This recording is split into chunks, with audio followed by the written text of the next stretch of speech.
So the Liverpool first team squad are away sunning themselves in Dubai at the moment, but the work continues here in terms of assessing the season as a whole and also looking forward to the next campaign and what that might look like. And so with that in mind, I thought this would be a good opportunity to, as promised, take a look at Harvey Elliott and where he's up to after what has been, you'd have to say, a little bit of a difficult season for him. I mean, the reason I say that is he's managed just 726 minutes so far, and albeit there are 2 games remaining, he's going to get absolutely nowhere near the 2,786 minutes that he clocked up last season under Jurgen Klopp. And so it's not a stretch really, is it, to say that he hasn't forced his way into Arne Slot's plans this season. So with that in mind, when you're hearing about the interest from other Premier League clubs, Newcastle's one of the names mentioned, you're also hearing about interest from clubs on the continent, maybe Borussia Dortmund having a look at him. Because he's got 2 years left on his contract as well, it does feel like a pivotal summer, doesn't it, in terms of his career as a whole, I guess, but also particularly his Liverpool career. And Liverpool aren't making any huge noise to say that they would completely reject any interest in Harvey Elliott at the moment. So there is that little bit of doubt there in terms of whether he will be a Liverpool player or not when the transfer window closes.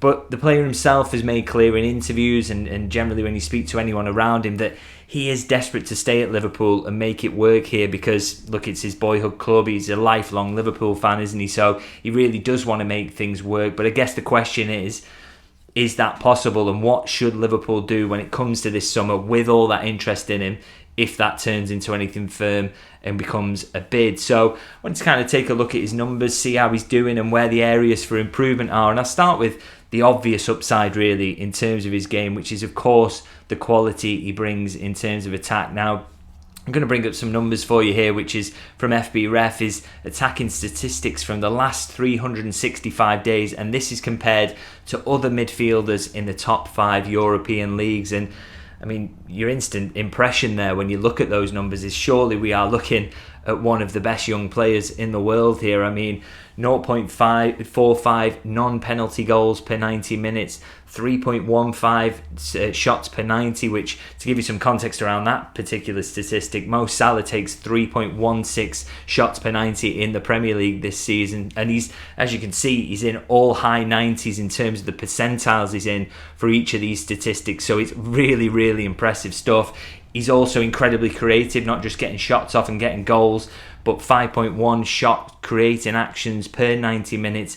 It's all just really, really good stuff, really. And, stuff that if you were looking at someone Liverpool were going to sign and you saw these numbers, you'd say, wow, this is a really, really good young player that they're getting themselves. I would sound a couple of notes of caution really around these numbers. There are some effects there from game state and substitute appearances. He's made a lot of those, as we know, and when you're coming on while Liverpool are chasing a game and they're really putting the pressure on the opposition, there are going to be more opportunities to shoot. There are going to be more opportunities to set others up to shoot. But I still think there are an awful lot of good numbers in there, particularly for a 22-year-old, which he is, with all the experience he's got behind him. I think they are still really impressive numbers, and I don't think there'd be many clubs who had a player who was doing that, albeit off the bench, who would be overly eager to maybe kick them out the door. So I think they are interesting and impressive numbers, even with that context added in. Now, of course, there is the other side of the game, which is equally important and definitely important to Arne Slot as a manager, which is what Harvey Elliott does off the ball. So I'm going to bring up some defensive numbers here and have a look at those, and I think you can see there's a clear kind of drop off between how impressive those attacking numbers were and where he's looking in terms of the defensive numbers. I mean, you look at he's averaging around 1 tackle per 90 minutes, which puts him in the 3rd percentile. So it means 97% of his positional peers in Europe's top 5 leagues are better in that regard. 0.6 interceptions per 90, again, he's in the 15th percentile. It's not fantastic for a midfielder who you would expect would have to do some defending in this Liverpool setup. I mean, it is very much a 3 in that midfield, and they've all got to muck in with various aspects, haven't they? It's not just playing as an out-and-out 10 like you would in kind of the 90s, where it's just total freedom to play like a Riquelme. This is more kind of, he's got to do some defensive work, and his numbers aren't great in that. And I think what really kind of underlines that, actually, is when you compare them to Dominic Szoboszlai. So I'll put them side by side here, and you can see, He's the 48th and 31st percentile for those two respective numbers there in terms of tackles per 90 and interceptions per 90. And, you know, again, we say about Szoboszlai, he's effectively playing as a 10, isn't he? He basically gets up to get alongside the centre forward an awful lot of the time, but he does get through a lot of work in terms of defensive aspects as well. And so you can see that in the numbers. That is the demands of the position. It's not just the freedom to do whatever you want on the ball and then kind of watch the rest of the game. You do have to contribute defensively, and you can see, again, Szoboszlai is definitely doing that at a higher rate than Harvey Elliott. And again, if you look, more clearances, he's better in aerial duels as well. So again, all these defensive statistics, Szoboszlai is just showing up so much higher than Harvey Elliott, which of course, when those two players are in direct competition for start, it becomes a little bit of a no-brainer, doesn't it, for the manager? And I guess it's not a surprise in terms of, you know how good defensively Szoboszlai is, not necessarily unbelievable at winning tackles and things like that, but he gets back in, he fills in, he tries to get his body in the way, doesn't he? And he gets through an awful lot of defensive work, even if he's not a phenomenal duel winner, but he is a step ahead of Harvey Elliott in that regard. And I think the numbers really, really underline that. And I will say there are maybe other game state effects again in play here that's worth mentioning. If we say that Harvey Elliott's attacking numbers have been boosted by the fact that Liverpool are on the front foot when he comes on and generally chasing goals when he comes in as a substitute, it's worth mentioning that maybe that's taken a hit to his defensive numbers, because Liverpool are generally in that stage of the game dominating possession and trying to create chances rather than having opportunities to make tackles. So maybe there's some game state there, but again, it's a clear drop-off from Szoboszlai.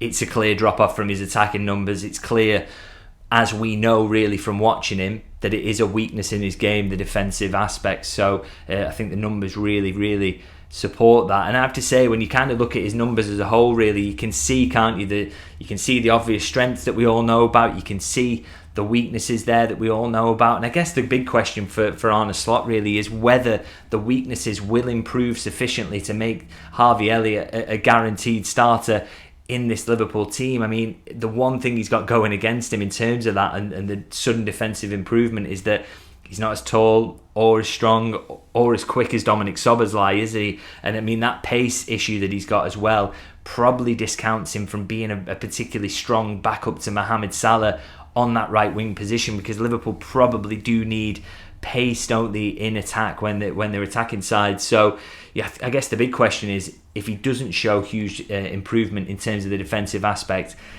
can he prove himself to be good enough on the ball to kind of counteract that? And we have seen plenty of players who are able to do that. I mean, this is a lofty comparison. I'm not comparing the two players, but you think of someone like a David Silva, who was never strong, never quick, never tall either, but he was good enough on the ball that it didn't matter, and he could be part of a winning team. And I guess that's the kind of challenge for Harvey Elliott. Can he do that and be in that central midfield position and prove himself to be good enough on the ball that all those weaknesses that you're worried about are pretty much counteracted? And I guess in terms of what comes next for him, you've got to say that what could be key and helpful to him in terms of prolonging his Liverpool career is that we do know that it's a little bit of a summer of change coming up for Liverpool, don't we? Obviously, we know Trent Alexander-Arnold is now going to go. Huge expectation that Darwin Núñez will go. Same with Quivine Kelleher.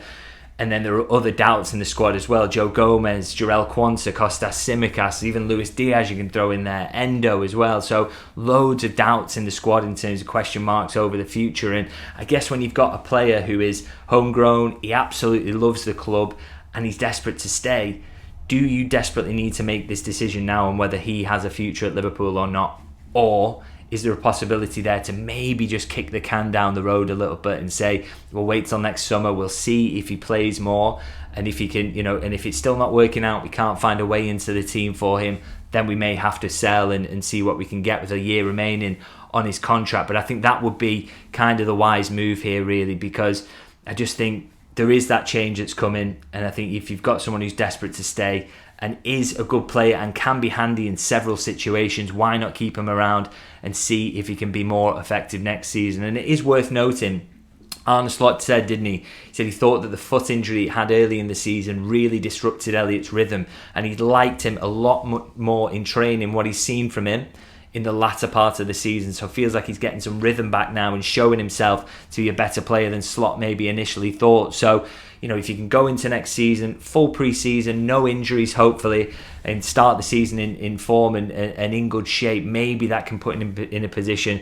to pick up more minutes and be more effective, and hopefully, from his perspective, I guess, to kind of force his way into the starting 11 a little bit more frequently. But we will, of course, have to see. So I'm going to wrap it up there. Do let me know your thoughts on the comments. Would you like to see a little bit more of Harvey Elliott next season, or do you think it would be the right time for Liverpool to sell him? Do let me know your thoughts. Always interested to hear those. And if you can drop a like and subscribe if you're new to the channel, that would be massively appreciated too.